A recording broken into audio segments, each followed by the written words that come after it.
Welcome to the Industrial Insider Podcast. We are back for another exciting season. Today, I'm joined with Dino Conte, who is CalReal's president. This is a very important guest for a lot of people. And the reason why I say that, he gives a very different perspective on private investing, the private capital world, family investing, and gives us a real direction into that whole world, where a lot of the stuff that we talk on this podcast is more of a general view and more of the REITs and bigger corporations. So this will be a great discussion on how family-owned businesses are investing in real estate and how they're seeing the market. Dino, thank you for taking some time to talk with me. Why don't you tell us a little bit about CalReal, how it got started, what your role is, and we'll go from there. Absolutely. Well, firstly, thank you, Jonathan. Sure. It's a great opportunity to speak, and I take it as a compliment. And you know what? You've always been first class to me, so thank you again. My pleasure. CalReal was invented by yours truly back in 2006. At least it got formalized at that point in time. And CalReal has a very simple kind of motive or principle. And I help my rich friends become more rich, right? So now for me, my friends are my clients. Right. And my clients, by and large, are family-owned real estate groups. Right. And you know what? You made a point earlier in your intro. The marketplace, with time or over time, has been overly preoccupied, in my opinion, with institutional monies, money managers, pension funds, and so on. And there's this big band in the middle market of private owners. Right. That by and large get ignored. And I identified that years ago. And, look, they're also part of my natural marketplace. So it's an easy in for me. But so that's kind of the premise, helping clients, make money, build wealth. Now, within the context of real estate, in my opinion, there's three ways to do that, to make money, to build wealth. Either buy something, right, or you sell something, or something gets leased, right. So I'm a revenue guy. I'm on that kind of side of the equation. Now, my guys used to grow their portfolios by either building a building or selling a building, or rather buying a building. Right. So either building a building or buying a building.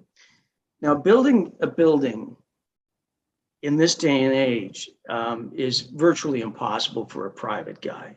Yeah. And firsthand, because you're doing these deals, land value. Yeah. And land prices. Right. DCs. Yeah. The excruciating process of getting a site plan. Forget about zoning or a severance. I mean, it takes, and lease rates have gone up, yes. But, to build these buildings on spec as we used to do, we'd buy a 5 or a 10 or a 20 acre piece, and over phases, we'd build multiple industrial. Right. Small bay. And, construction costs, you're just not going to be able to do it. Okay. So I guess those are some of the challenges that you're having, just given the market conditions. Let's take a step back on the whole how you build wealth. The deals that you're doing, are you bringing in one family? Do you syndicate your deals? How are you typically, servicing your clients or your friends, as I should say? Yeah, thank you. Well, you know what? I don't commingle my guys because each family has its own dynamic. And a lot of these guys are into their second and third generation. And even within that context, there's sometimes discussion that gets quite heated. So I don't commingle. So what I do is I have, clients that have criteria. Yeah. And then I take things as they come to me by way of good guys like you, and I start to allocate and say Right. that would be, for that particular group or family or friends or however you might want to categorize it. And it's finding deals is a challenge on the acquisition side. I mean, that's people, we all know that. Right. Particularly for the private guy. And I'll tell you why.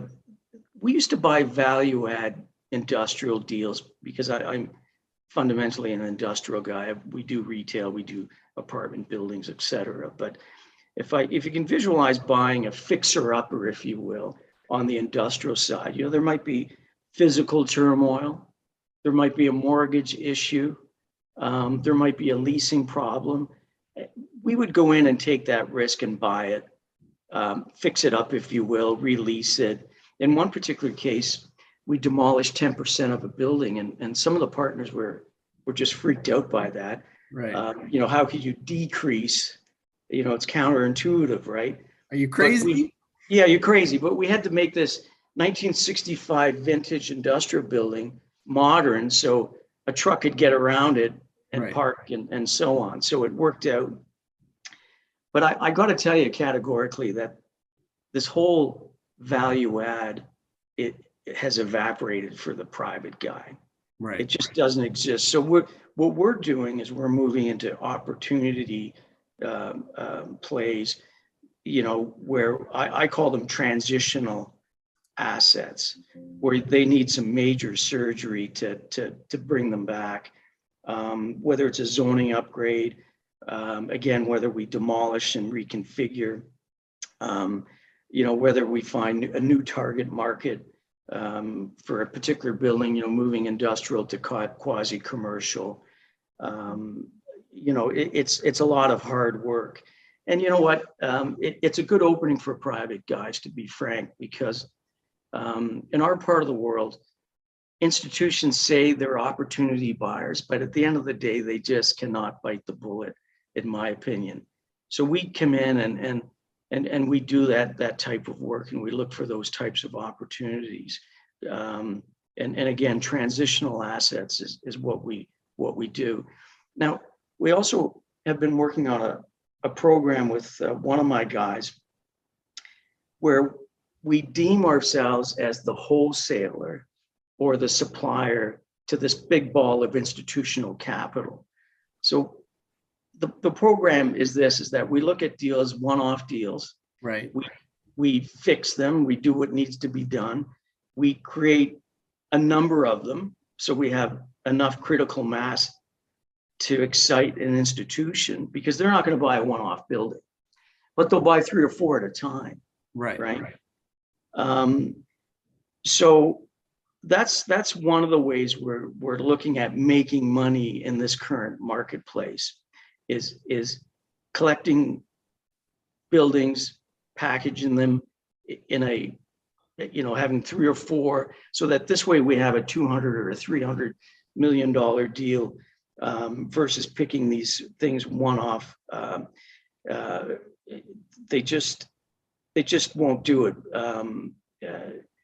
Now, the reason we're also doing that, because the total return, the cash return, as you know firsthand on the industrial, what is it, 2.5%, 3%? And let's not get into it. Okay. So it's not good enough for us. So we've got to sell the asset and get a total combined return, and then we're a lot happier. But this whole notion of supplying that capital by being entrepreneurial is working out for us. And it might take us later in the year to come up with that package, because it's hard to collect these buildings one at a time, quite literally. So what I'm hearing is there's a couple of things. One, you're more involved in the street process of real estate, where you need to go sniff out deals and then package them together to these institutions, rather than just looking for the big shiny box, essentially. Correct. We need things that are that are broken and not pretty at all. Right. But yeah, that's one of the programs to make money, and in some cases, what we did something last year where we went through so much work that my guy ended up just keeping it. Right. So he's not going to put it in the pool. So again, they're selling creates the money, and keeping an asset, as you know, creates the long-term wealth. So, this guy fell in love, and we do that sometimes as private guys. We fall in love with our assets, and, I'm saying, let's not do that. Right. Well, what are some of the things that you see? I guess no one's really gone through a market that we're currently in. What is your forecast for the market over the next, let's say 12, 24, and 36 months? Like, do you see a shift that more opportunities for guys like yourselves will come up, or do you believe that it's going to get even tighter to find these opportunities? There's too much money in the market, cap rates are too compressed. Like what's your view? Like what do you see going forward? Well, look, that's a good question, and the world within real estate is extremely fragmented. Right. I grew up in a day and age where when industrial was doing well, so was office, and so was retail, and so was housing. It was kind of homogeneous, if you will. It all kind of moved in the same direction at the same time. Right. Well, that doesn't exist, as we all know. Right. And so I go into categories and asset classes. So industrial, in my humble opinion, is here to stay. I mean, I don't anticipate any great change in cap rates or price per square foot or lease rates really for the next 3 to 4 years. Right. And we all know why that's happening, but that is solid. We also look at apartment buildings because we're owners of apartment buildings. My family is also. And in my humble opinion, again, that is not going anywhere. Right. The interesting thing with that marketplace, and it really doesn't get articulated, is that the values of these buildings have gotten so great that ownership is moving from private to the institution. Right. Because the private guy is either unable or unwilling to do corridors, to do balconies, to do roofs, to do paving, to do the underground. It's big bread. And again, we own them. I as a family. Yeah. And you go through the numbers, and these babies are expensive to maintain and to run. Right. But institutional money, it's just a process for them, right? Right. So there's a big shift, well, in all asset classes. And again, it doesn't necessarily get articulated, but there's a big shift in the movement of private ownership and institutional. Like private guys were normal course 35 years ago when I got into the business. Right. Now they're becoming kind of the secondary group, if you will. Right. Retail will come back, and what, in my opinion, will save retail is the whole mixed use notion. And you see that with RioCan, you see that with Mitch Goldhar and so on.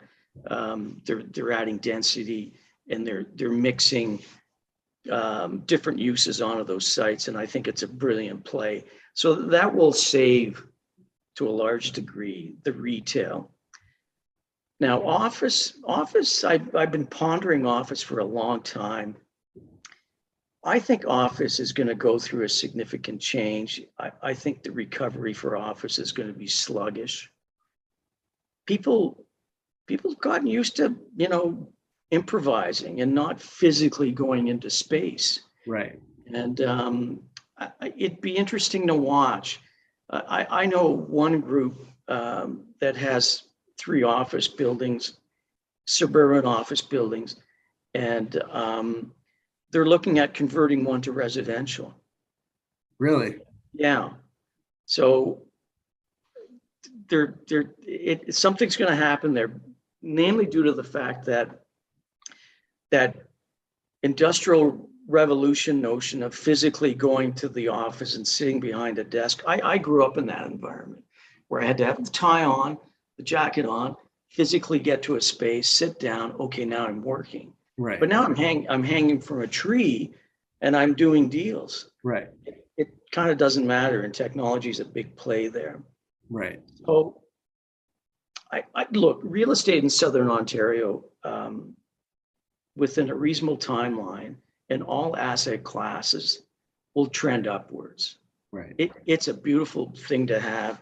It's a good space to be in. I think, again, there's different fragments that are going to move at different speeds. Right. And that's kind of my highlight or my overview.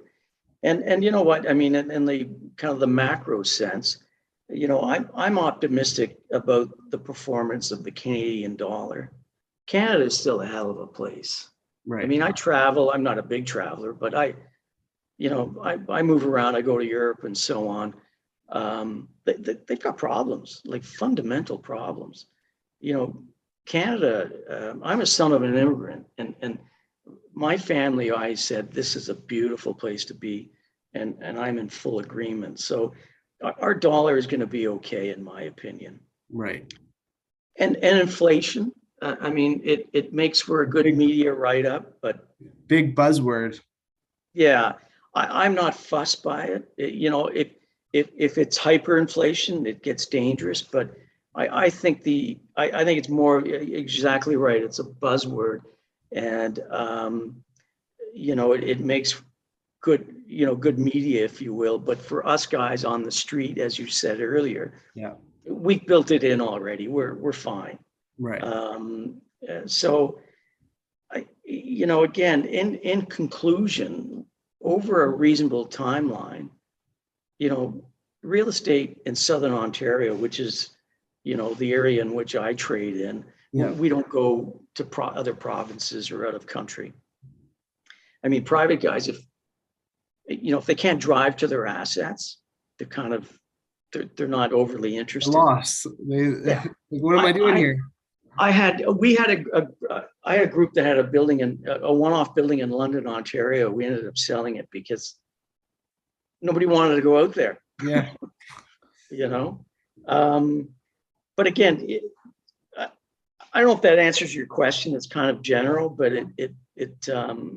again, I just think real estate is a good place to be. It's hard. It takes a tremendous amount of work, as you know firsthand. Yeah. Deals just don't, I mean, my deals that I do are they come from good guys like you, as I mentioned, and they're by and large off market, but it's a process, right? Right. Well, I'm going to ask you one more question on the professional side. Yeah. What do you see the biggest challenge going forward from a private guy? I understand, we all know the challenge of finding deals, but what do you think is another major challenge? Is it things are just going to be too expensive? Is the amount of capital that assets are going to use are going to need? Is financing yet too tough? Like, what do you think the biggest challenge is coming down the pipe? Look, I think the biggest challenge for a private guy has always been that he's been product starved. I mean, it sounds redundant, but it's uncovering those nuggets, if you will. Right. And it just takes an immense amount of work. Like the reason I exist is because a lot of my private guys do not have formal acquisition departments. Right. And I act on behalf of them in that capacity. You're the sniff guy. You sniff the deal. Yeah. And and I frame deals and so on. So it's a function of deal flow and making sure that you see enough. Believe me, these guys have the money. They have the know-how. Yeah. I'll give you an example without going into too much detail. But we were buying a building, had a roof issue. So we go there, and this is in Etobicoke, so the roof was only about 14 feet. Our contractor throws up the ladder because there wasn't a well to get up there. Yeah. Walks it, comes down, and he goes, you know what, you're looking at about 80 grand. Yeah. And the agent just burst out into laughter. And I said, well, we done something or he goes, no, we had an acquisition manager from a large pension fund advisory group. And he's been working for 3 weeks to figure out how much the roof is going to cost. So we have the know-how as private guys. We have the knowledge. It's just a function of seeing enough deals, thinking differently, Right. and taking a different approach. But you're right. In reference to value, we do get a little freaked out, if you will. I mean, our basic metric is price per square foot. Internal rates of return, discounted cash flows, fine. It always boils down to price per square foot for us. But I don't know if that answers it, but basically it's just to look at enough product and to use our imagination to kind of delve through that opportunity. Right. On a personal note, what are your thoughts on indoor dining opening up? Well, look, I mean, we don't golf. Yep. Because these guys are all ex-bricklayers, right? I mean, I phone them and say, tie up your time for 6 hours, and they're like, no. But what we do is go out for lunch. Right. And so indoor dining, it has been and will continue to be a big part of my I used to do breakfast, but I guess I got too old to get up at 5 a.m. and meet up at 7 a.m. I used to do a lot of that. But lunch is a big thing. It breaks up the day. And I'm looking forward to getting back and having lunch with you, Jonathan. I appreciate that. Well, I want to say thank you for joining me on the Industrial Insider, Dino. If you have any questions, give me a call. My direct line is 416-471-0904. Thanks again for tuning in to the Industrial Insider. And Dino, thank you and have a great day.